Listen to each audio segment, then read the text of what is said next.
नमस्कार। आज हम बात करेंगे फ्यूचरिस्टिक सिटी की।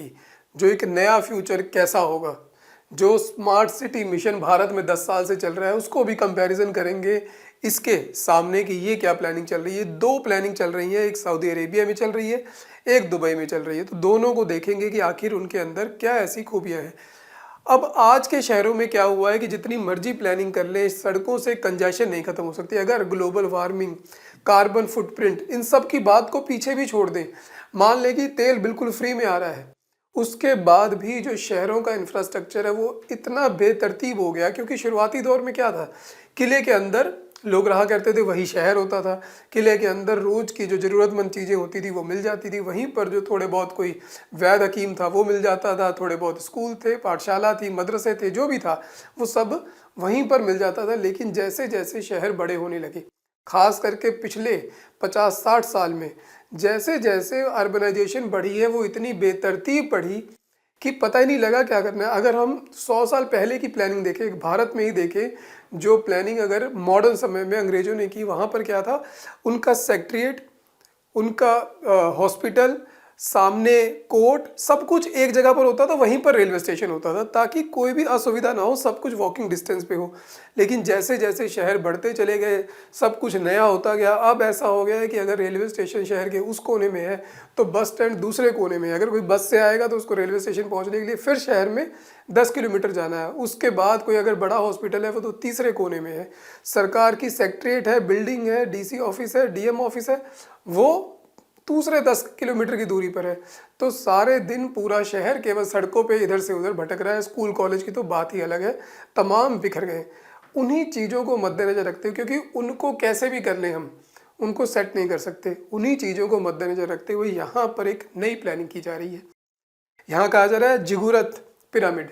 जिगुरत एक पुराना शब्द है जो कि पिरामिड जैसे स्ट्रक्चर के लिए पहले से ही यहाँ पर यूज़ होता है। तो यहाँ पर कहा जा रहा है कि जैसे ये इराक में है, उर की एक बिल्डिंग है, ये भी एक जिगुरत है। तो यहाँ पर सीढ़ियाँ जिस तरीके से ये वाला स्ट्रक्चर है, और जैसे गीज़ा का ये पिरामिड है, मायन सिविलाइजेशन में जिस तरीके से इस तरीके के टेम्पल बनाए जाते हैं, इनको एक तरीके से जिगुरत कहा जाता है। तो उसी को मद्देनज़र रखते हुए एक शहर बनाया जा रहा है और एक बिल्डिंग बनाई जा रही है। इस बिल्डिंग के अंदर 1 मिलियन लोग रह सकते हैं, 10 लाख लोग एक ही बिल्डिंग के अंदर रह सकते हैं। तो ये प्लानिंग चल रही है, क्योंकि इसमें क्या होगा कि दूरी बहुत कम हो जाएगी। और यहाँ पर 300 फ्लोर हैं, 1200 मीटर ऊंचा है। तो इसको देखते हैं क्या है, किस तरीके से यहाँ पर प्लानिंग की जा रही है। और दूसरे शहर की भी बात करेंगे जो सऊदी अरेबिया की है, ये दुबई की है, यूएई में। तो माना जा रहा है कि ये ग्रेट पिरामिड ऑफ गीज़ा से भी बड़ा हो जाएगा। तो ऑब्वियस बात है, आज के ज़माने में बढ़ेगा। मायान पिरामिड है, उनसे भी आगे जाएगा। तो उनको ओवरशैडो करने की कोशिश है, वो तो ओवरशैडो हो ही चुके हैं। तो यहाँ पर अगर देखें तो इसकी लोकेशन कहाँ पर है, पर्शियन गल्फ में है, दुबई में है। और इसकी जो कंस्ट्रक्शन है वो 2025 से शुरू होनी है, हो जाएगी। 2008 से प्लान्ड है, 2031 तक कंप्लीट होना है, मे बी लेट हो सकता है, लेकिन प्लानिंग है। इस तरीके की प्लानिंग है। इसमें देखिए क्या क्या है वहाँ पर कि मॉडर्न, बिल्कुल पुरानी जो मेसोपोटामियन सभ्यता थी, सुमेरियन सभ्यता थी, जो हजारों साल पहले थी, इवन जो इंडस वैली सिविलाइजेशन के एक तरीके से समकालीन थी, आज से 5500-6000 साल पहले पीक पर हुआ करती थी, वैसे बहुत लंबी कही जा सकती है। तो वहाँ पर उसको ये काबू करेगी, उसके अगेंस्ट जाएगी। इस तरीके का ये सारा स्ट्रक्चर होगा यहाँ पर। अब कोशिश यहाँ पर क्या है कि लैंड को कम यूज़ किया जाए, ऊपर ऊपर वर्टिकल सिटी बनाई जाए, ताकि जो बाकी एरिया है वो एनवायरनमेंट के लिए छोड़ दिया जाए, वहाँ पर लोग जाकर रिलैक्स हों और सारा कुछ थोड़ी सी जगह में सिमट जाए और हर जगह पर वॉकिंग डिस्टेंस में पहुँचा जा सके। तो कैसी होगी यहाँ पर लिविंग, देखिए यहाँ पर सब कुछ रहेगा। सेल्फ सस्टेनिंग माइक्रो सिटी होगी, सिर्फ वो एक बिल्डिंग अपने आप में एक शहर होगा। यहाँ पर सेपरेट एरिया रहेंगे लिविंग के लिए, वर्किंग के लिए, शॉपिंग के लिए, रिक्रिएशन के लिए। वर्टिकल अर्बन प्लानिंग रहेगी, कम्युनिटी लिविंग की एक फीलिंग आएगी, क्योंकि सब लोग एक जगह पर रहेंगे। प्रमोट ए वॉकेबल लाइफस्टाइल, यहाँ पर वॉकेबल लाइफस्टाइल को प्रमोट किया जाए, क्योंकि ज़रूरत नहीं रहेगी। यहाँ पर कारों की ज़रूरत नहीं है, सारा कंसेप्ट यहाँ पर ख़त्म हो जाएगा। और यहाँ पर देखिए पूरा ऐसा नहीं कि यहाँ पर सिर्फ लोग रहेंगे, cultural centre, retail outlet, cafe, restaurant, entertainment, startup, incubator, business सबकी पूरी व्यवस्था की जाएगी। जब ये शुरू होगा नहीं होगा, लेकिन प्लानिंग की बात कर रहे हैं हम अभी, हुआ कहीं नहीं है, सिर्फ ये प्लानिंग चल रही है। उसके बाद ये सस्टेनेबल रहेगा, सेल्फ सफिशिएंट रहेगा। कारण यहाँ पर जो एनर्जी यूज़ की जाएगी सारी रिन्यूएबल एनर्जी यूज़ की जाएगी, चाहे वो विंड एनर्जी को यूज़ किया जाए, चाहे सोलर पैनल को यूज़ किया जाए, चाहे जैसे भी किया जाएगा, लेकिन रिन्यूएबल एनर्जी वहाँ पर रहेगी, सेल्फ सस्टेनेबल ये रहेगा। यहाँ पर देखिए ग्रीन बिल्डिंग्स रहेंगी, रेन वाटर हार्वेस्टिंग का पूरा प्रबंध किया जाएगा। उसी के साथ अगर देखें तो एग्रीकल्चर जोन बनाए जाएंगे जहाँ पर लोकल फूड प्रोडक्शन को किया जाएगा, और जो एग्रीकल्चर जोन है वहीं पर इंटीग्रेट होगा उसके साथ, ताकि सब कुछ फ्रेश मिले। ऐसा नहीं कि आदमी कहीं दिल्ली में रह रहा है और उसके लिए जो सामान है, सब्जियां हैं, कोई हिमाचल से आ रही है, कोई उत्तराखंड से आ रही है और पुरानी होकर आ रही है। तो इन सारी चीज़ों को यहाँ पर देखा जाएगा। तो क्लाइमेट रेजिलियंस बनाया जाएगा, जैसा तापमान होगा अंदर एक तापमान को मैनेज किया जाएगा, क्योंकि वहाँ पर गर्मी अधिक पड़ती है तो कूल रखा जाएगा। अब वो कह रहे हैं इससे कुछ भी फुटप्रिंट, जो कार्बन फुटप्रिंट है वो नहीं आएगा, क्योंकि हम सब कुछ सस्टेनेबल तरीके से करेंगे। तो यहाँ पर देखिए 1200 मीटर ऊंचाई बहुत हो जाती है, वहाँ पर इस शहर को बनाया जाएगा। और जो एरिया लेगा वो बहुत ये थोड़ा लेगा, 2.34 स्क्वायर किलोमीटर जितना ये एरिया लेगा, और ये सारी बिल्डिंग उसमें बन जाएगी। सारा सस्टेनेबल होगा, हेल्थ, एंटरटेनमेंट वगैरह सब कुछ वॉकेबल डिस्टेंस पे होगा जब ये बनकर तैयार होगा। वहीं पर जो दूसरा शहर है जिसकी बात करेंगे, जिसको कहा जा रहा है नियोम। नियोम के अंदर जो रेजिडेंशियल कॉम्प्लेक्स एक बनाया जाएगा, उसमें बहुत सारे शहर बनाए जा रहे हैं। एक जो सबसे इम्पोर्टेंट है वो है दी लाइन। तो नियोम में जो नियो है उसका मतलब है नया, एम जो है उसके दो मतलब निकाले जा रहे हैं कि एक तो मुस्तकबिल से है, यानी कि फ्यूचर से। दूसरा कहा जा रहा है कि जो क्राउन प्रिंस है सऊदी अरेबिया की, ये उनके नाम पर है, मोहम्मद बिन सलमान के नाम पे। तो नियोम, तो ये शहर उनके नाम पर बनाया जा रहा है। यहाँ पर क्या है देखिए, ये शहर 170 किलोमीटर लंबा होगा, 170 किलोमीटर की एक लाइन होगी, केवल 200 मीटर चौड़ा। तो अगर यहाँ पर देखिए, समय हम खराब नहीं करेंगे, लेकिन अगर यहाँ पर देखें तो ये एक वीडियो है जो इनकी साइट पर ही दी गई है, इसको पूरा पीछे चलता रहेगा। तो यहाँ पर कोशिश है कि एक पूरा शहर, जैसे पुराने शहर ऐसे फैले हुए बसे रहते हैं, तो उसकी बजाय उसको सारे को एक साथ कंजेस्टेड कर दिया जाए। यहाँ पर देखिए किस तरीके से वो कंपैक्ट कर रहे हैं, और ये एक लाइन बनती चली जाएगी। 170 किलोमीटर की ऐसी लाइन रहेगी, सिर्फ 200 मीटर चौड़ी रहेगी।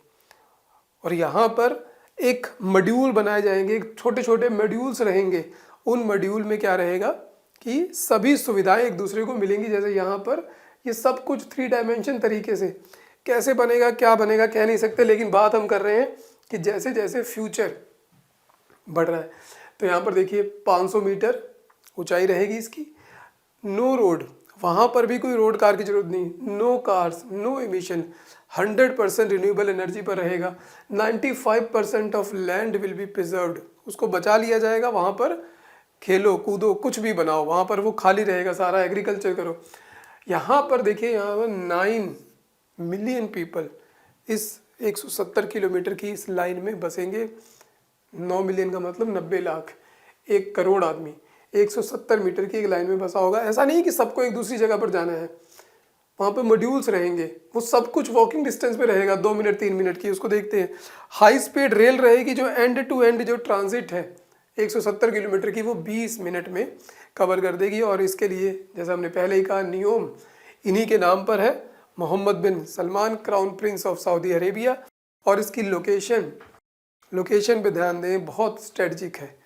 वो भी स्ट्रेटजिक है पर्शियन गल्फ की, ये उससे भी अधिक स्ट्रेटजिक है। यहाँ पर पता लगेगा क्यों सऊदी अरेबिया और इजराइल आपस में लड़ना नहीं चाह रहे। इतना वहाँ पर नरसंहार हो गया, गाज़ा में 45,000 लोग मारे गए, लेकिन सऊदी अरेबिया ने सिर्फ मुंह से बात की है, इजराइल के साथ रिश्तों को नहीं तोड़ा है। अब्राहम अकॉर्ड को साइन भी कर सकता है। ट्रंप ने बहुत दबाव बना रखा है, कारण क्योंकि जो ये नियोम सिटी बन रही है वो कहाँ बन रही है, वो लाल सागर के पास बन रही है। और देखिए जस्ट ऊपर यहाँ पर इजराइल है। तो सारी जो प्लानिंग है वो बिजनेस की प्लानिंग है। स्वेज कैनाल जो बिजीएस्ट रूट है, ये उस पर अवेलेबल है सब कुछ। तो इसलिए ये भी शहर ऐसे ही है, इसकी प्लानिंग भी कब से चल रही है, ये भी 2030 तक कंप्लीट होना है, होगा नहीं होगा, क्योंकि वहाँ पर बहुत सारी एलिगेशन लग रही हैं कि अब्यूज़ किया जा रहा है। जो लोग वहाँ पर बसे हुए, जो पुरानी ट्राइब्स हैं, नोमैडिक ट्राइब्स हैं, उनको मारा जा रहा है, भगाया जा रहा है, अब्यूज़ किया जा रहा है, जो लेबर है उनके साथ अब्यूज़ हो रहा है, एनवायरमेंटल कंसर्न वहाँ पर बहुत है। लेकिन हम जो बात कर रहे हैं कि एक सोच की, एक फ्यूचर की, कि क्या प्लानिंग चल रही है और हम कहाँ पर अभी खड़े हैं। तो देखिए यहाँ पर लाइन में क्या होगा, 170 किलोमीटर की लाइन है, 3 डाइवर्स जो रीजन है वहाँ पर कवर हो जाएंगे।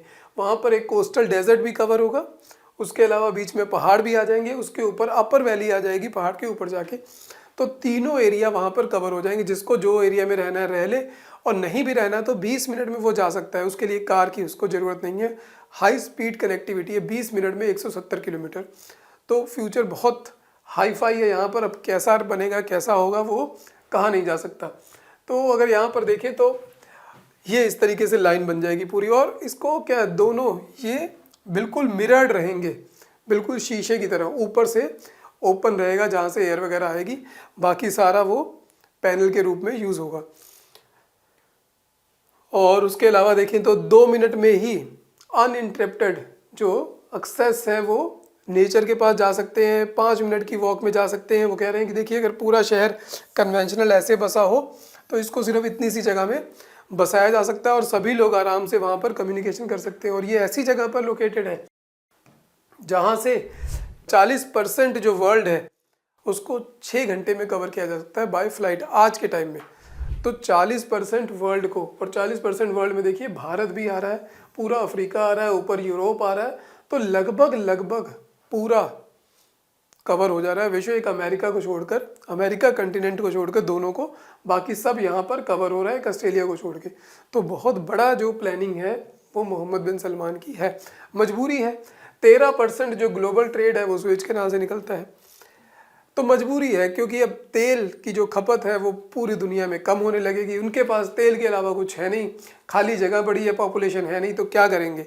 तो ये करना ही पड़ेगा ताकि यहाँ पर लोग आकर बसें और इनकी जो इकॉनमी है वो चलती रहे। नहीं तो करेंगे क्या, तेल जब कोई खरीदेगा नहीं। तो देखिए इस तरीके से प्लानिंग चल रही है। और भारत क्या प्लानिंग कर रहा है, भारत पिछले 10 साल से स्मार्ट सिटी बनाने की कोशिश कर रहा है। अब वो कितने बने हैं, कितने कागजों में बने हैं, कितने असलियत में बने हैं, वो सब हम जानते हैं कि कहीं कहीं पर काम हुआ है, कहीं कहीं पर काम नहीं हुआ है। जिस तरीके की प्लानिंग थी उस तरीके से तो बिल्कुल भी खरा नहीं उतरा है। खास करके कारण है क्वालिटी ऑफ वर्क। अगर सरकार के आंकड़े ठीक है, सरकार तो कह रही है, लेकिन जो क्वालिटी ऑफ वर्क है वो हम सब जानते हैं कि सिर्फ दिखाने के लिए एक बार वो सुंदर बनाया जा रहा है, लेकिन उसकी सस्टेनेबिलिटी कुछ नहीं है। तो उस तरीके से अगर देखें तो ये सरकार का 2 सितंबर 2024 में ही उन्होंने जारी किया है, मिनिस्ट्री ऑफ अर्बन अफेयर्स ने। तो यहाँ पर अगर देखें तो कह रहे हैं कि यहाँ पर काम कर लिया गया है, काफ़ी सारा ये सारी चीज़ें बनाई गई हैं। उज्जैन में बनाई गई है, लाल चौक को डेवलप किया गया है, यहाँ पे कोयम्बटूर में लेक्स बनाई गई हैं, जनपथ उड़ीसा में। तो ये सब किया जा रहा है काम। यहाँ पर स्मार्ट सिटी मिशन जो कैरी किया जा रहा है, जो इम्प्लीमेंट किया जा रहा है, 2 टारगेट वहाँ पर रखे गए। एक तो एरिया बेस्ड डेवलपमेंट की गई है, एक शहर के अंदर एक एरिया चुन लिया गया, जैसे यहाँ पर लाल चौक हो गया, महाकाल कॉरिडोर हो गया उज्जैन में। तो एरिया बेस्ड किया जा रहा है। दूसरा पूरे सिटी बेस्ड किया जा रहा है, जहाँ पर कैसे उनके अंदर कम्युनिकेशन हो, कैसे ट्रांसपोर्ट की सुविधा को और बढ़िया किया जा सके, पब्लिक ट्रांसपोर्ट को कैसे, ट्रैफिक कंजेशन को कम किया जा सके, स्मार्ट ग्रिड, स्मार्ट कम्युनिकेशन, सारी चीज़ें कैसे, म्युनिसिपल जो वेस्ट है उसको कलेक्ट करने के सिस्टम को स्मार्ट किया जाए। तो वो सारी कोशिश की जा रही है। लेकिन अभी हम उसी ढर्रे पर चल रहे हैं जो ढर्रा पिछले 100-150 साल से बना आ रहा है। उसमें कहीं भी नई करने की बात नहीं हो रही। नया गुड़गांव बनाया गया, वो ऐसा बनाया गया है कि वो और फैल गया, फैल के पता नहीं क्या बन गया है वहाँ पर। तो उस तरीके की प्लानिंग है हमारी। तो यहाँ पर अगर देखें तो सरकार कह रही है कि मोर देन 90% जो प्रोजेक्ट हैं वो कंप्लीट हो चुके हैं। 75 सिटीज़, 100 सिटीज़ चुनी गई थी, 75 सिटीज़ में, 75 स्मार्ट सिटी में 75% काम पूरा हो चुका है। तो सरकार की तरफ से बहुत काम हो चुका है। तो लेकिन जो हमारा डिस्कशन का आज मतलब था कि क्या हम सही डायरेक्शन में जा रहे हैं, क्या स्मार्ट सिटी जिस तरीके की होनी चाहिए उस तरीके की कहीं फिजिकली किसी को दिख रही है, जिस तरीके की वहाँ पर बात हो रही है। क्योंकि वो स्ट्रक्चर वहीं का वहीं है, वो दूरियाँ 10 किलोमीटर 20 किलोमीटर शहर में वैसी की वैसी ही हैं। दिल्ली पूरी कंजेशन है, बड़े बड़े शहर सारे कंजेशन से काम हो ही रहा है। महाकुंभ चल रहा है, वहाँ पर पूरी मिसमैनेजमेंट हुई। तो उसी तरीके से सारी चीज़ों को देखना होगा। तो यहाँ पर स्मार्ट गवर्नेंस, स्मार्ट मोबिलिटी के सारे प्रोजेक्ट देखिए कंप्लीट 1516 प्रोजेक्ट स्मार्ट मोबिलिटी के साइकिल दिखा रखी है, लेकिन गारंटी है किसी शहर में साइकिल ट्रैक नहीं होगा जहां पर आराम से कोई साइकिल चला सके, मोटरसाइकिल चला सके, गाड़ी चला सके। तो ये कहाँ पर कंप्लीट हो रहे हैं? स्मार्ट गवर्नेंस, 626 शहरों में स्मार्ट गवर्नेंस चल रही है। स्मार्ट गवर्नेंस का मतलब कि जो कागज़ थे, पुरानी लाल फीताशाही, वो सब खत्म हो गया है। तो उस तरीके का प्रोजेक्ट वो कंप्लीट हो गए हैं। इकोनॉमिक इंफ्रास्ट्रक्चर बन गए हैं कि इंडस्ट्रियल कॉरिडोर बन गए। वॉश, यहाँ पर पानी की सुविधा हर जगह पर पूरी हो जाए। तो यहाँ पर सारे प्रोजेक्ट लगभग 90% के आसपास कंप्लीट दिखा रहे हैं। स्मार्ट एनर्जी में कंप्लीट है। सोशल इंफ्रास्ट्रक्चर, स्कूल की बात हो रही, कॉलेज की बात हो रही है, तो 815 कंप्लीट हो गए, 77 प्रोग्रेस में है। वाइब्रेंट अर्बन स्पेस 1266 कंप्लीट हो गए हैं। अर्बन स्पेस वाइब्रेंट का मतलब कि बिल्कुल ग्रीनरी, आप शहर में आराम जा रहे हैं। देखिए, पता नहीं, हो सकता है कई शहरों में हो भी गए हो सकता है कहीं में ना भी हुए हो। तो हमारा जो आज का टॉपिक था वो ये था कि हम कर क्या रहे हैं, हमारी प्लानिंग क्या चल रही। तो हमारी प्लानिंग अगर फ्यूचरिस्टिक, जैसा कि नियोम की बात है, लाइन की बात है, जो जिगुरत बन रहा है, पिरामिड, उसके मुकाबले तो हम कहीं पर भी नहीं सस्टेन कर रहे हैं। हाँ, हमारे पास उतना पैसा भी नहीं है, लेकिन हमारी डायरेक्शन भी अभी सही नहीं है। अर्बन प्लानिंग हमारी बहुत ख़राब है, जबकि आइडिया पूरा है कि लगभग बहुत जल्दी 40% तो हो चुकी है जो शहर में आबादी रह रही है, 2/3 तक जा सकती है आने वाले कुछ दशकों में। उसको सस्टेन करने के लिए हमारे शहरों में बिल्कुल भी जगह नहीं है। तो आपको क्या लगता है कि सरकार को किस तरीके से चलना चाहिए, हमें किस तरीके से प्लानिंग करनी चाहिए, और लोगों का उसमें क्या रोल होना चाहिए कि जो नए रिहायशी इलाके बने, रेजिडेंशियल बिल्डिंग्स बने, उनके क्या नॉर्म होने चाहिए, क्यों फॉलो नहीं होते, कौन उसके लिए जिम्मेदार है, और आम लोगों की कितनी जिम्मेदारी है? अपने कमेंट बॉक्स में ज़रूर करें। मिलेंगे ऐसे इन्फॉर्मेटिव वीडियो के साथ फिर से, तब तक के लिए धन्यवाद।